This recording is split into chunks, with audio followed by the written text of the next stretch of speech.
Este programa especial y diferente al formato regular de Gracia a Vosotros, en la traducción simultánea de un sermón predicado en la conferencia Fuego Extraño, llevada a cabo del 16 al 18 de octubre del año 2013, en la iglesia del pastor John MacArthur. Un saludo para John y para todos ustedes que están participando de esta conferencia en la que vamos a ver el trabajo del Espíritu Santo. Quisiera estar presente con ustedes, pero al mismo tiempo estoy contento de poder estar con ustedes por medio de este video. Hay muchas cosas que vamos a estar tratando acerca de cómo es que el Espíritu Santo trabaja entre nosotros, pero hoy quiero hablar específicamente del significado de la historia de la redención y cómo es que este movimiento pentecostal encaja ahí. Debemos recordar que este movimiento pentecostal inició en la calle de Azusa, aquí en Los Ángeles. Por muchas décadas, este movimiento pentecostal era principalmente un movimiento que estaba sucediendo fuera de lo que era la línea principal de las principales iglesias. Pero cuando llegamos a mediados del siglo XX, se esparció rápidamente en todas estas iglesias a las que denominamos las de la línea principal. El movimiento carismático empezó en la Universidad de Notre Dame, se movió a otras universidades, rápidamente inundó el movimiento católico, los presbiterianos, los metodistas, aún hasta los bautistas se empezaron a mezclar con este supuesto avivamiento de los dones del Espíritu Santo. Ahora bien, debemos entender cómo es que este movimiento pentecostal vino inicialmente a estos movimientos.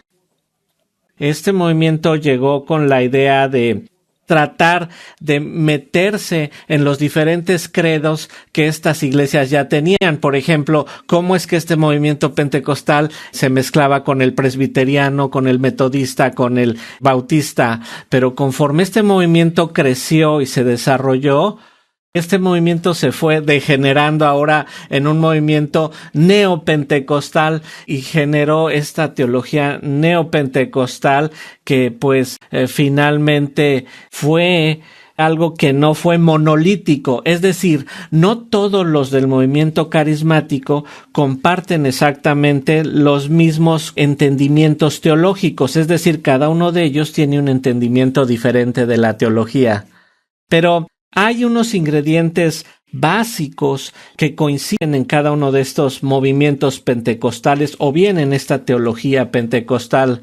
Uno de los más importantes aspectos de este movimiento de teología pentecostal es la idea de que es normal o bien normativo para toda la gente que sea bautizado por el Espíritu Santo después de la conversión. Ellos admiten que la gente puede tener conversión y regeneración al mismo tiempo que es bautizado del Espíritu, pero lo que es su pensamiento normal, su entendimiento normal, es que hay una especie de tiempo entre lo que es la regeneración y luego entre lo que es la regeneración y lo que es el recibir el bautismo del Espíritu. Esto lo ven como separado cronológicamente. Pero el punto que yo quiero enfatizar hoy es que la principal debilidad del movimiento neopentecostal o bien de la teología carismática, su principal debilidad es que ellos no ven claramente cómo fue o cuál fue el significado de Pentecostés en Hechos 2. Ahora, en lo que todos nosotros podemos estar de acuerdo es que el bautismo del Espíritu Santo debe de ser diferenciado de el accionar del Espíritu en la conversión y también debemos diferenciarlo de la habitación del Espíritu Santo en nosotros y también debemos diferenciarlo de ese proceso de santificación en donde nosotros estamos trabajando junto con el Espíritu Santo para que seamos conformados a la imagen de Jesucristo. Entonces, es el significado del bautismo del Espíritu Santo tiene que ver principalmente con la capacitación del Espíritu Santo para la obra del ministerio.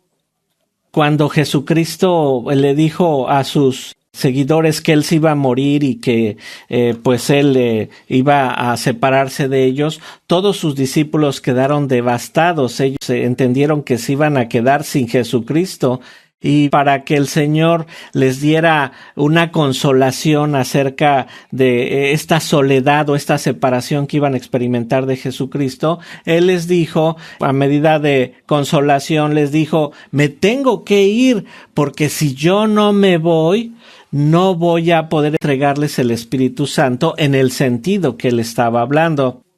Entonces, nuevamente, antes de su partida de este planeta, antes de su ascensión, Él les dijo a sus discípulos que ellos se tenían que quedar en Jerusalén hasta el momento en que recibieran poder, para que ellos pudieran ser testigos en Jerusalén, Judea, Samaria y hasta lo último de la tierra. También sabemos que en el aposento alto, en ese largo discurso que el Señor les dio acerca del Espíritu Santo, Él les dijo que cuando Él se fuera, no los iba a dejar abandonados, sino que les iba a enviar del Padre, Él y el Padre les iban a enviar el Paracleto, que es el Consolador, como es que nosotros sabemos que dice la Reina Valera. Pero hay un problema al traducir esta palabra del griego Paracleto y trasladarla y decir que es un consolador. Él está explicando cómo es que esta palabra se une más acerca de lo que es el latín y por lógica tiene más significado al convertirla al español. Esta palabra viene del latín y él les estaba diciendo: les voy a enviar a ese que va a venir con poder. Entonces nosotros vemos que cuando nosotros queremos darle a la gente un poder especial, en el latín se dice que se le va a dar un forte. Los que conocen de música saben que cuando viene una señal ahí en donde hay que tocar forte, quiere decir que se tiene que tocar el instrumento con poder. Este poder que les iba a dar Jesucristo, este conforte que Jesucristo les iba a dar, era una fortaleza, un poder especial que iban a recibir para tener fuerza después de haber sido tan abatidos por los enemigos, y después de la partida de Cristo ellos iban a recibir esta fuerza.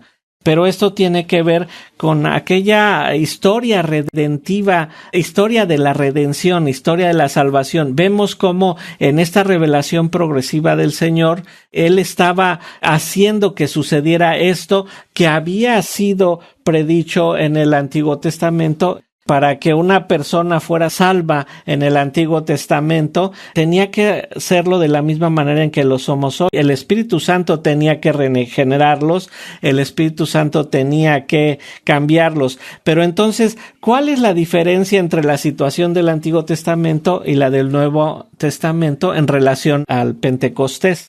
Simplemente que ahora nosotros tenemos la habilitación carismática de poder en el Nuevo Testamento que existía en el Antiguo Testamento, pero existía de una manera diferente. En el Antiguo Testamento lo tenían los jueces, lo tenían los reyes, lo tenían los profetas. Y podemos ver que en el Antiguo Testamento la persona que más claramente fue habilitada de una manera carismática, por así decirlo, fue Moisés. Moisés tuvo ese poder del Señor, pero podemos recordar que aún en ese poder que tuvo Moisés acerca de su liderazgo, recordarán que le tenían que ayudar a levantar las manos porque él no lograba mantenerse ahí. Este poder tenía límites y tenía una forma muy específica para que él pudiera desarrollar el trabajo que el Señor le estaba dando a él. Recuerden que Moisés también es llamado el mediador del antiguo pacto y el que anticiparía lo que es el nuevo pacto. Por eso es que él fue habilitado de una manera especial para realizar su ministerio y apuntar así hacia Cristo. Recordarán en un tiempo cuando él ya no podía llevar a cabo su ministerio porque pues él se va a quejar con su suegro Jethro y él le dice, mira, estás tratando de hacer mucho con muy poco. Lo que tienes que hacer para que puedas realizar tu ministerio, tienes que tener ayuda. Recordan que él estaba diciéndole al Señor, Señor, estoy harto de esta gente se queja de que tiene maná para desayuno, maná para comida, maná para cenar. Ya han intentado todas las recetas de maná, maná con pimienta, con sal, con esto, con aquello, y están quejándose todo el tiempo. Y Moisés va y le dice al Señor, Señor, si tú me amas verdaderamente, mátame ahora, porque yo no puedo más con esta gente. Pero el Señor tenía una idea diferente. En lugar de matarlo como Moisés lo estaba pidiendo, el Señor le dice, elige a 70 hombres para que puedan ser ancianos del pueblo y voy a poner de ese espíritu que hay en ti, lo voy a distribuir también en estos 70 para que ellos te ayuden.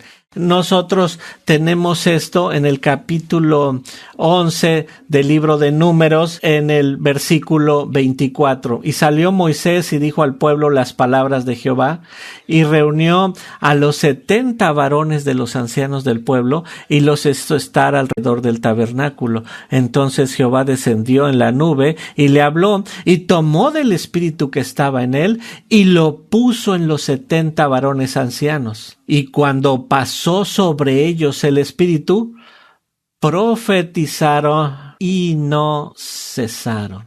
Aquí pasó algo muy interesante en la narrativa, porque leemos en el versículo 26, y habían quedado en el campamento 2 varones, llamados el uno Eldad y el otro Medad, sobre los cuales también reposó el Espíritu, y estaban estos entre los inscritos, pero no habían venido al tabernáculo, y profetizaron en el campamento. Y corrió un joven y dio aviso a Moisés y dijo, Eldad y Medad profetizan en el campamento. Esto es interesante, cómo es que Eldad y Medad profetizaron en el campamento. Entonces llega Josué y está viendo lo que pasa, y él no entiende. Él entendía que este poder que había sido dado a los 70, él pensó que estos dos estaban tratando simplemente de imitar o de decir nosotros también tenemos un poder que solo le correspondía a Moisés. Entonces respondió Josué, hijo de Nun, ayudante de Moisés. Le dijo uno de sus jóvenes y dijo, Señor mío Moisés, impídelos. Y Moisés le respondió. Y esto es muy importante para que entendamos Pentecostés. Y entonces le dijo Moisés, ¿tienes tú celos por mí? Ojalá todo el pueblo de Jehová fuese profeta, y que Jehová pusiera su espíritu sobre ellos. Noten lo que está diciendo. ¿Estás celosos por mí? No estés así, al contrario. Regocíjate de que ahora el Señor ha ampliado este derramamiento del Espíritu sobre ellos. Y yo no solo quisiera que estuviera sobre estos 70, sino que estuviera en todos los miembros de la casa del Señor. Y entonces toda la gente serían profeta. Entonces hasta este punto de la historia, para Moisés solo es una esperanza, una oración, o algo que él ve lejano, un deseo para el futuro. Él quisiera que el Espíritu estuviera sobre todos. Pero este mismo deseo que fue expresado por Moisés es algo que va a ser una profecía específica por el profeta Joel en el capítulo 2, Joel 2, 28.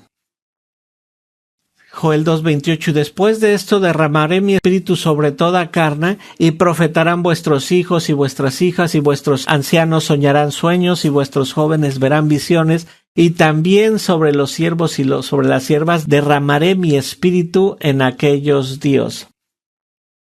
Como se dan cuenta, primero fue una oración, un deseo, ahora se convierte en una profecía, pero sigue siendo una profecía al futuro. Así como Moisés deseaba en el futuro, ahora la profecía es para el futuro. Pero ahora vámonos a Hechos 2, en donde tenemos la narrativa del suceso de Pentecostés, y leemos en Hechos 2, verso 1, cuando llegó el día de Pentecostés, estaban todos unánimes juntos, y de repente vino del cielo un estruendo como de un viento recio que soplaba, el cual llenó toda la casa donde estaban sentados, y se les aparecieron lenguas repartidas como de fuego, asentándose sobre cada uno de ellos, y fueron todos llenos del Espíritu Santo, y comenzaron a hablar en otras lenguas según el Espíritu les daba que hablasen. Ahora, esos que estaban observando fuera de la comunidad judía, ellos pensaron que estos simplemente estaban presenciando una orgía de embriaguez en donde todos estaban pues fuera de sus cabales, completamente locos.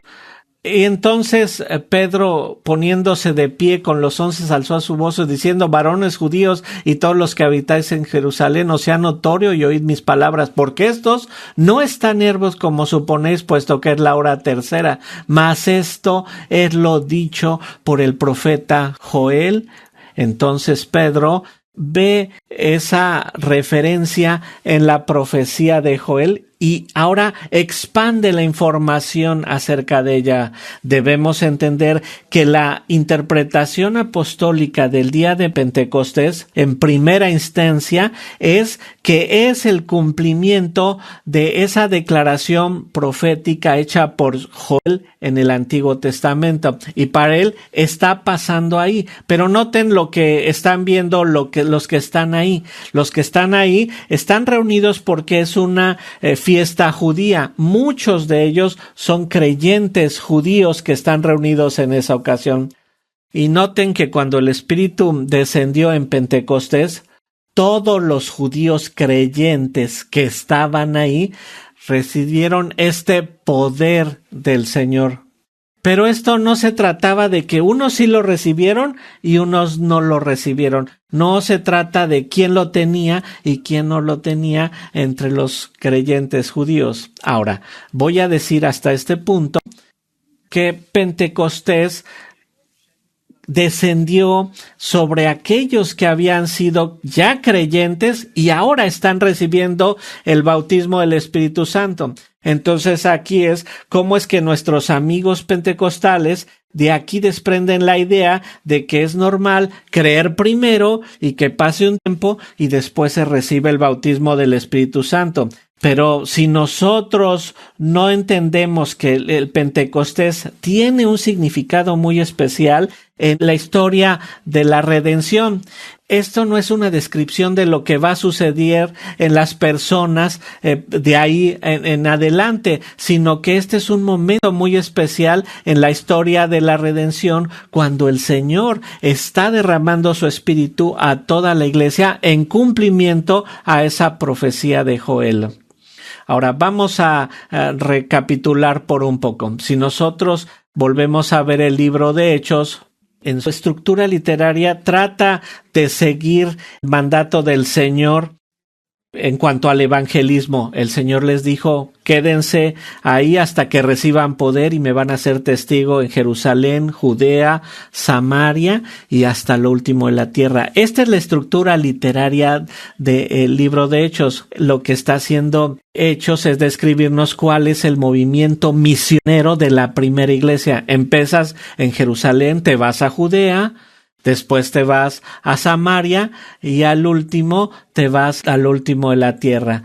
De hecho, ahí tenemos los viajes misioneros del apóstol Pablo. Y otra cosa que debemos de tener en cuenta, en este momento de la historia de la redención, debemos de entender cuál es la relación entre la comunidad judía y el resto de la gente. Había 4 grupos completamente diferentes acerca de los cuales la Biblia estaba preocupada de cómo es que ellos iban a encajar en la historia de la redención. Recuerden que el tabernáculo estaba diseñado en donde solamente un tipo de personas podían ir, los judíos, y los gentiles tenían que estar afuera. Pero estos grupos en los que está preocupado Hechos son los judíos, los que temían a Dios, los samaritanos y los gentiles. Y por lo menos nosotros conocemos bien 3 de ellos. Sabemos, por ejemplo, del antagonismo histórico que existe entre los samaritanos y los judíos, y cómo es que los judíos no tenían ningún tipo de relación con los samaritanos. Entonces, había una distinción muy clara entre los gentiles y los judíos. Simplemente eran los que eran creyentes y los que no eran creyentes, pero había otros que eran personas que no eran ni de unos ni de otros. Ellos eran creyentes, creían en Yahweh, creían en Dios, creían en el Dios de Israel. Ellos adoptaban la enseñanza del judaísmo, pero ellos no estaban completamente incluidos en la comunidad, porque aunque ellos eran judíos en totalidad, ellos no se habían sometido a la circuncisión, de tal manera que por eso es que eran unos medio judíos, porque no tenían todas las características. Entonces debemos entender cómo es que cada uno de estos grupos encaja en toda esta narrativa. Debemos entender dónde va cada uno de ellos conforme el evangelio se desarrolla en el libro de Hechos. Por ejemplo, vemos cómo es que llega a Jerusalén, a Samaria, Judea y al último de la tierra. Y lo que vamos a notar es que no solamente tenemos una experiencia de Pentecostés en el libro de Hechos, sino que tenemos 4 experiencias de Pentecostés que están registradas ahí en el libro de Hechos. En todos los casos es cómo es que Dios derramó su espíritu sobre cierto tipo de personas. Entonces vamos a ver cómo es que cada una de estas personas lo recibió. Por ejemplo, en el capítulo 8 de Hechos, tenemos cómo es que llegó a los samaritanos. Hechos 8:14 dice: cuando los apóstoles que estaban en Jerusalén oyeron que Samaria había recibido la palabra de Dios, esto es a través del alcance misionero de Felipe, entonces enviaron para allá a Pedro y a Juan. Entonces vemos que la iglesia de Jerusalén se entera de lo que está pasando en Samaria y entonces deciden nombrar a Pedro y a Juan para investigar qué está pasando ahí, los cuales, habiendo venido, oraron por ellos para que recibiesen el Espíritu Santo, porque aún no había descendido sobre ninguno de ellos, sino que solamente habían sido bautizados en el nombre de Jesús. Entonces les imponían las manos y recibían el Espíritu Santo. Entonces aquí vemos que hay un mini Pentecostés entre los samaritanos. Ellos ya eran creyentes, pero no habían recibido el bautismo del Espíritu Santo hasta que vienen Pedro y Juan a imponerle las manos, y entonces es que ellos reciben el Espíritu Santo. Entonces ven que esta es una mini repetición de Pentecostés, especialmente para los samaritanos. Vamos más adelante al capítulo 10 de Hechos, donde tenemos el encuentro de Pedro con Cornelio y los que temían a Dios. Hechos 10, en el capítulo 10, voy a empezar en el versículo 44 y voy a leer hasta el 48. Pedro había estado predicando a Cornelio, quien temía a Dios, y nos dice aquí que mientras aún hablaba Pedro estas palabras, el Espíritu Santo cayó sobre todos los que oían el discurso, y los fieles de la circuncisión que habían venido con Pedro se quedaron atónitos de que también sobre los gentiles se derramase el don del Espíritu Santo, porque los oían que hablaban en lenguas y magnificaban a Dios. Entonces, ¿cuál fue la respuesta de Pedro a este fenómeno en particular? Entonces respondió Pedro: ¿puede acaso alguno impedir el agua para que no sean bautizados estos que han recibido el Espíritu Santo, también como nosotros? Y mandó a bautizarles en el nombre del Señor Jesús. Entonces le rogaron que se quedase por algunos días. Y de ahí nos vamos al 13, en donde dice: envía a Jope y haz venir a Simón, el que tiene por sobrenombre Pedro. Él te hablará palabras las cuales serás salvo tú y toda tu casa. Y cuando comencé a hablar, este es Pedro, dice, cayó el Espíritu Santo sobre ellos también como sobre nosotros al principio. Entonces me acordé de lo dicho por el Señor cuando dijo: Juan ciertamente bautizó en agua, mas vosotros seréis bautizados con el Espíritu Santo. Entonces aquí está la conclusión del significado de esta extensión del bautismo del Espíritu Santo a los que temían a Dios. Si Dios pues les concedió también el mismo don que a nosotros, que hemos creído en el Señor Jesucristo, ¿quién era yo que pudiese estorbar a Dios? Entonces, oídas estas cosas, callaron y glorificaron a Dios, diciendo: de manera que también a los gentiles ha dado Dios arrepentimiento para vida. Este es el Pentecostés número 3. En el caso del primer Pentecostés, todos los judíos recibieron el bautismo del Espíritu Santo. Entre los samaritanos, todos los creyentes que estaban ahí reunidos recibieron el bautismo del Espíritu Santo. Ahora, aquí, en este tercer Pentecostés, todos los que temían a Dios, todos ellos recibieron el bautismo del Espíritu Santo. Entonces, la conclusión a la que estaba llegando Pedro no era una conclusión de una teología de tener y no tener, o una teología de una separación temporal entre la conversión y recibir el poder del Espíritu Santo. El significado que ellos ven en la narrativa es un significado obvio, es que Dios hace lo mismo en ellos que hizo con nosotros en Pentecostés. Así es de que nosotros debemos de recibirlos con todos los derechos, con toda la membresía, con toda la ciudadanía de la iglesia. No tienen por qué ser un tipo de segunda clase de creyentes, porque ahora la iglesia no solamente es judíos, sino son judíos samaritanos y estos gentiles que son denominados los que temían a Dios. ¿Y qué pasa con los gentiles que no temían a Dios? Los que estaban muy lejos del reino de Dios. Aquellos que el Antiguo Testamento consideraba que no eran limpios, que eran forasteros, que no eran de ellos. Bueno, para entender lo que pasó con ellos debemos avanzar al capítulo 19 de Hechos. En el capítulo 19 y vemos en el versículo 1 que dice: aconteció que entre Apolos estaba en Corintio Pablo, después de recorrer regiones superiores, vino a Éfeso y hallando ciertos discípulos les preguntó: ¿recibiste el Espíritu Santo cuando creíste? Y ellos le dijeron: ni siquiera hemos oído si hay Espíritu Santo. Entonces dijo: ¿en qué pues fuisteis bautizados? Ellos dijeron: en el bautismo de Juan. Dijo Pablo: Juan bautizó con bautismo de arrepentimiento, diciendo al pueblo que creyese en aquel que vendrá después de él, esto es, en Jesús el Cristo.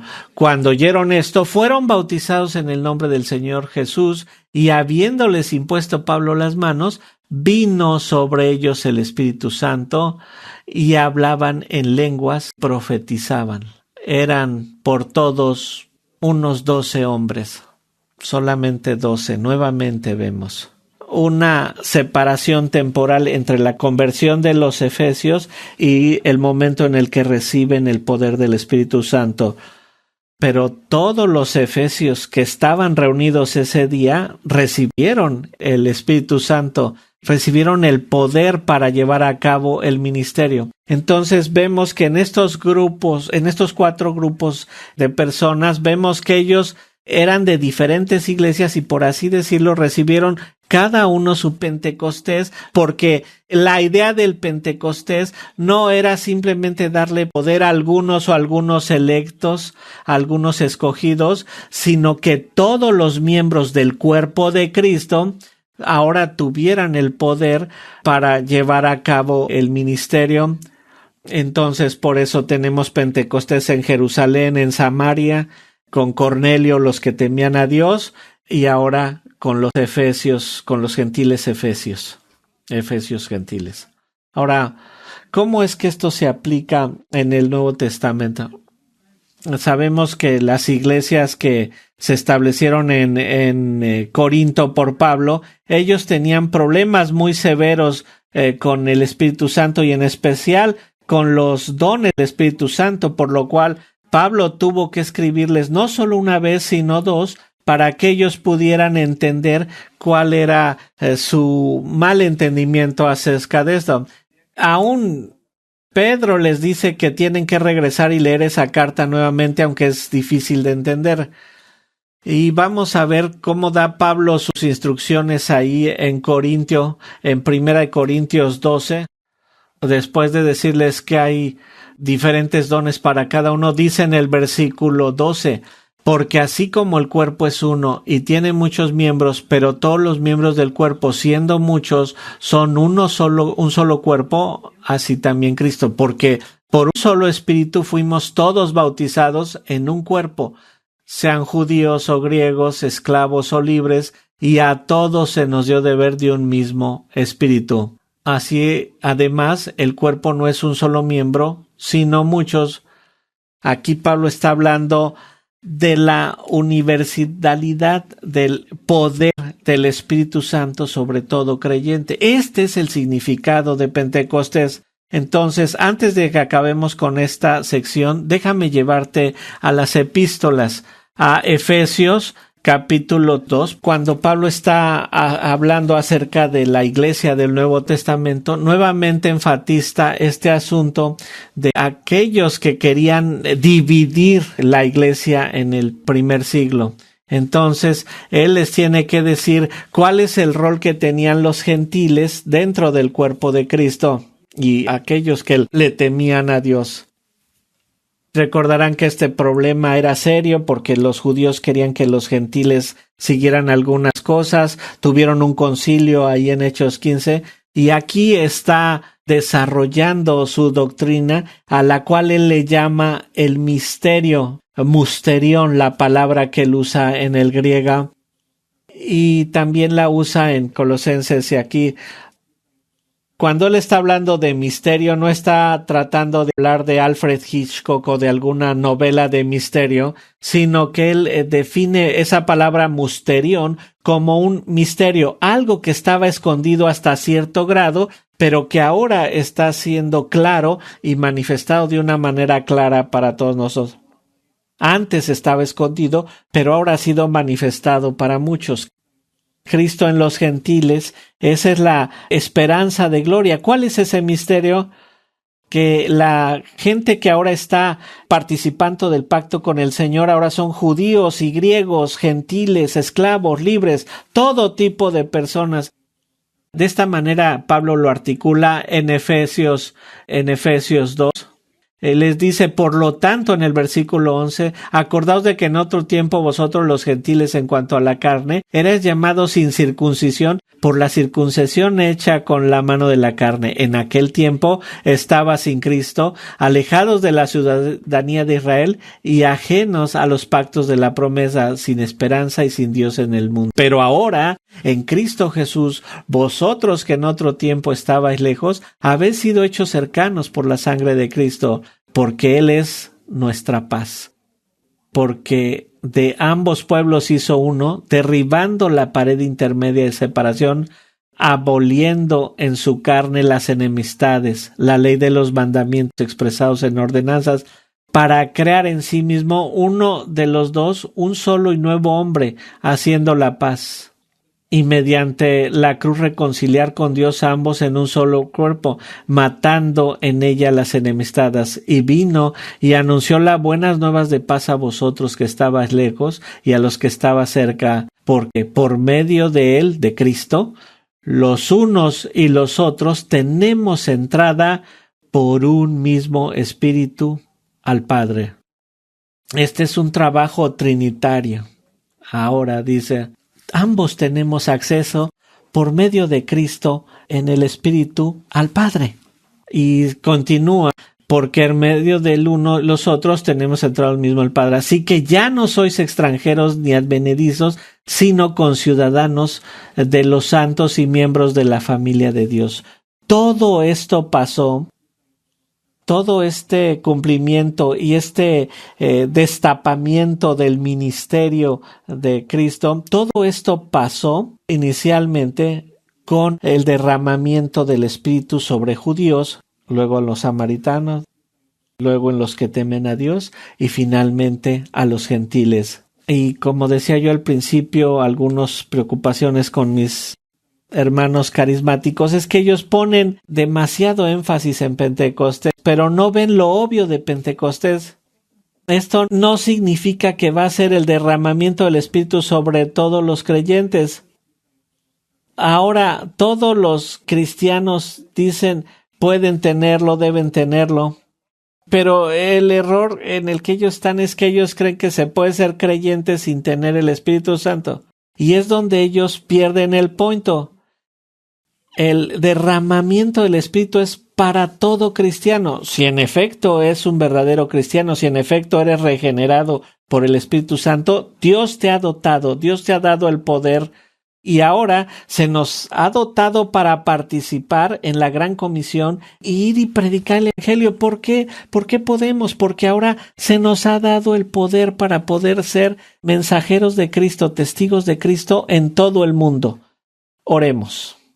Padre, te agradecemos porque tú nos diste tu Espíritu con poder y nos has dado a nosotros el poder de cumplir ese mandato, de ir a cumplir con ese mandato y predicar a Jerusalén, Samaria, Judea y hasta lo último de la tierra. Gracias, Señor, porque tú nos equipaste por medio de tu Espíritu para ese ministerio. Nosotros te agradecemos porque ese poder ha sido dado a todos los que estamos en Cristo. Amén. Este ha sido un programa especial producto de una traducción simultánea, predicado en la conferencia Fuego Extraño, llevada a cabo del 16 al 18 de octubre del año 2013. Para mayor información y obtener este material en forma gratuita, como también los otros sermones de la misma conferencia, por favor vaya al sitio de Gracia a Vosotros en gracia.org.